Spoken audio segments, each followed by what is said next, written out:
кто самый трагичный злодей в истории кино? Дарт Вейдер, Магнето, может Джокер? Нет, это, конечно, все близко, но... Дэвид Джонс? Разбитое сердце, преданная любовь. Бро в груди себе дырку вырезал из-за того, что с ним жестоко и несправедливо обошлись. Она предала, а не я! Вот именно так я и сам когда-то думал. Его правда было жалко, да-да-да, но если разобраться, с хера ли мы вообще решили, что он жертва? Ну Вербинский, ну режиссер. Как красиво он спрятал суть персонажа за одной слезинкой и грустной песенкой, а? Волшебник, какую сказку он рассказал нам о несчастной любви, о том, как Джонс любил Калипсо, богиню моря. Ради нее он согласился сопровождать жмуров, переправляя их в загробный мир. 10 лет он честно батрачил, не имея права ступить на сушу. 10 лет я выполнял возложенный тобою долг. И вот, когда первая итерация цикла подошла к концу, наступает тот самый день, когда он возвращается на берег. А ее там нет. Почему ты не явилась? Трагедия, трагедия, больно, больно. Стоит ли оно того, чтобы обрекать любимого человека на вечные страдания? Но в то же время хочется задать себе вопрос, а как бы я поступил на месте Джонса? Тут еще стоит учесть, кто такой я, ведь люди разные. Кто-то бы поплакал и отпустил, кто-то бы спился, кто-то бы стал лучшей версией себя. Джонс же идет другим путем, он начинает мстить. Речь шла о ней. А потом ты ее предал. Очень по-мужски, Дэви. Да, это по мне. Вспоминаем. Слизняк идет к первому Курултаю пиратов и рассказывает им, как пленить Калипсо. Я рассказал им, как пленить ее. Ей нельзя было доверять. Зная ритуал, он заточает ее на вечные муки в смертном теле. Она не оставила мне выбора. Казалось бы, большая проблема, но не убил же и на том спасибо. Хотя потом он и на это замахнулся. Калипсо нужно убить. Но прикол в том, что Калипсо была стихией, явлением по природе своей непостоянным. Такова моя натура. Джонс прекрасно знал, кого любит. Будь я не такой, какая есть, ты бы разве любил меня?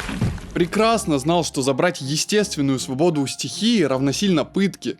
И неужели он настолько придурок, что не ожидал нестабильности, при том, что он сам-то не лучше? Я тебя не люблю. Мое сердце всегда будет с тобой. И не подумай, я ни в коем случае не оправдываю Калипсо. Она не пришла, и это свинство. Но он в ответ лишил ее свободы и божественности, отдав на растерзание толпе пиратов. Отсюда вырисовывается вопрос, а любил ли Джонс Калипсо? Потому что, знаете ли, неосознанная подмена понятий даже внутри собственной головы дело нередкое. Любовь к человеку легко спутать с любовью к контролю. Проще говоря, я думаю, что Дэвид Джонс обиженный собственник, который понял, что не может единолично владеть женщиной, и потому решил ее сломать. Члены Первого Совета обещали пленить ее навечно. Так мы договорились. Вдумайся, пойти к пиратам, спланировать заговор, провести ритуал и заточить богиню в плоть — это все выбор. Она не оставила мне выбора. Попизди. Джонсу явно было чем заняться вместо этого. Он мог просто уйти, мог отказаться от должности, мог найти ее в море и потребовать ответов, мог смириться и жить дальше в конце концов. Но он выбрал жестокость. На многое ты был способен, Джонс. Только не на жестокость. И его жестокость — это не прямое следствие разбитого сердца. Подумай, почему кальмар пошел на ответное предательство? Да, потому что хотел заставить ее страдать так же, как страдал он, и даже больше. То есть ни романтической, ни платонической любовью тут даже не пахнет. Но подожди, разве он потом не вырезал себе сердце, потому что не смог вынести тяжести этой боли? Разве он потом не плакал, сидя за органом? Разве это не доказывает, что его муки были настолько невыносимы, что он буквально расчленил себя? Не мог он буквально в сундук сунуть сердце? Итак, Дэвид Джонс вырезает свое сердце, кладет его в сундук и прячет хер знает где. И он вырезал из груди своей сердце и запер в сундук. А сундук тот спрятал на дне. Задаем вопрос, зачем? Точнее, почему? Со слов Теодальмы, потому что боль была невыносима. Но то была такая мука, что ему жизнь стала в тягость. Интересно не это, а фраза, которую мельком позже бросает Уилл Тернер. Интересно, после которого из предательства ты вырезал сердце из груди? И вправду интересно, почему-то до того, как я сел писать сценарий, я был уверен, что Джонс сожалел о том, что сделал с Калипсо. Но это оказался какой-то эффект Манделы, потому что, как выяснилось, нигде за 2 фильма он не говорит о том, что его хавает совесть.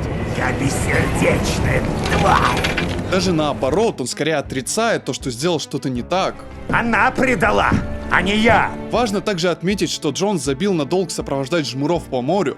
Вместо этого он начинает вылавливать еще живых бедолаг в момент, когда они тонут, и продавать им отсрочку от смерти за 100 лет службы. Иди ко мне на судно.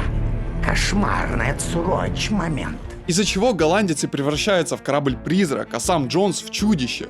То есть проклятие не свалилось на него с неба в день, когда Калипсо не пришла. Он сам годами выбирал, во что превратить свой корабль и кем стать самому.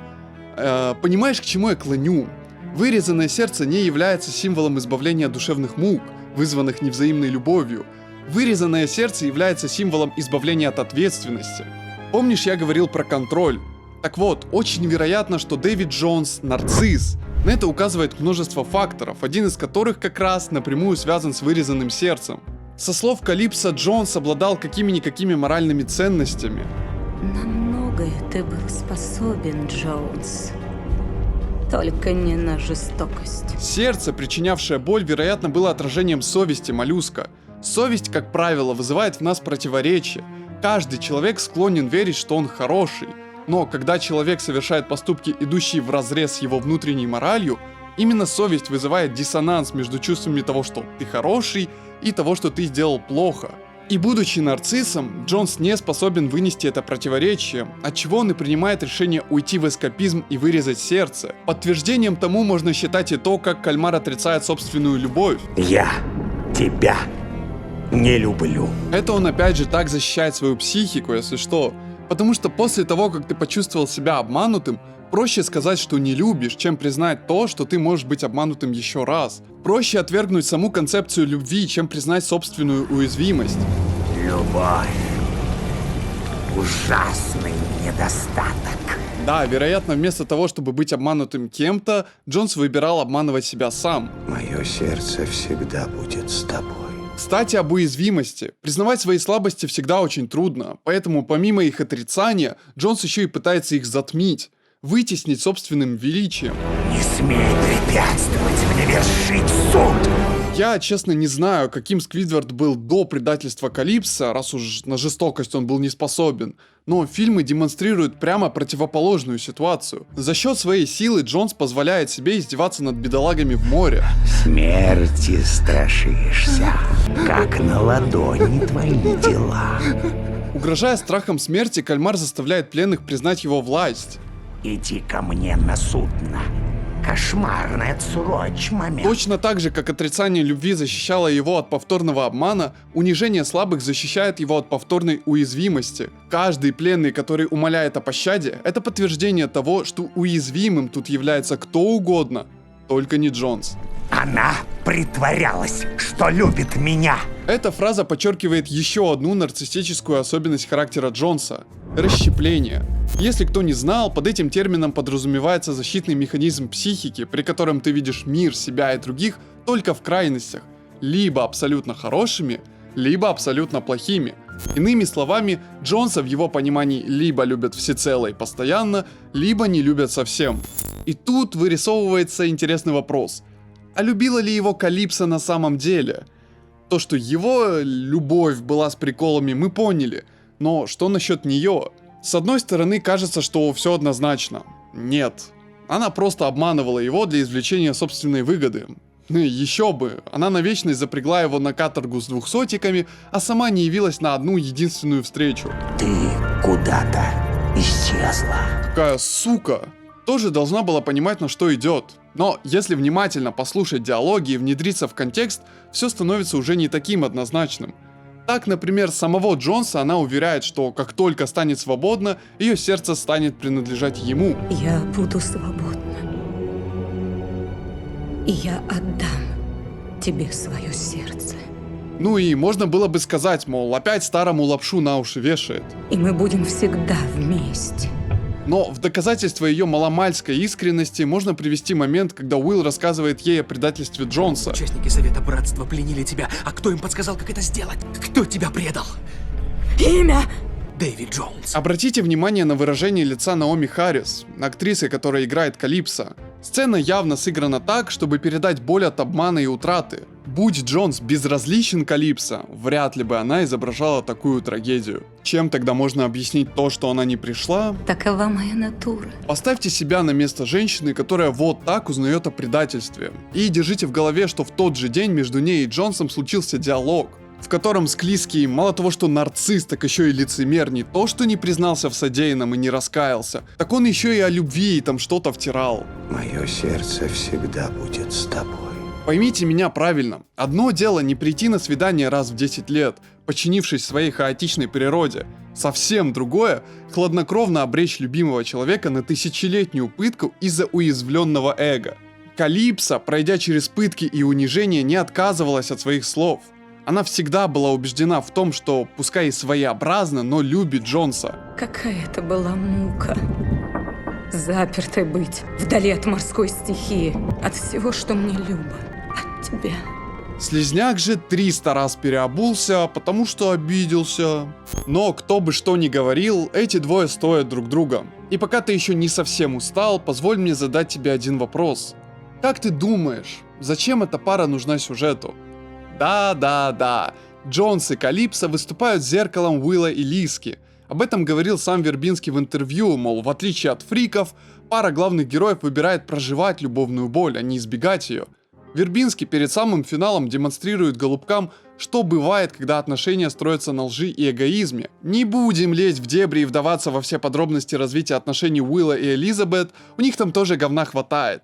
Разберем именно финал. Когда Тимми Тернер становится капитаном летучего голландца, он дает Свон выбор и свободу, не заставляя ее вечно быть с ним в море. А она, в свою очередь, действительно ждет его, не избегая встреч раз в 10 лет.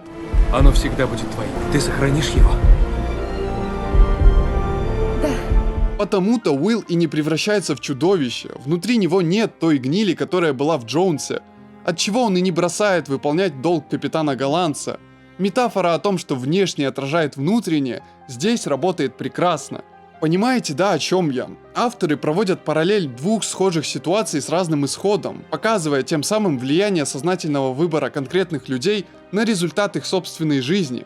Проще говоря, Дэвид Джонс — это не то, что с ним случилось. Дэвид Джонс — это то, что он выбрал. И вот теперь, кажется, можно ответить на вопрос изначала. Жалко ли мне Дэвид Джонса? Как человека, которого обманули и бросили, да. Как чучело, которым он стал, чтобы затмить боль, конечно, нет.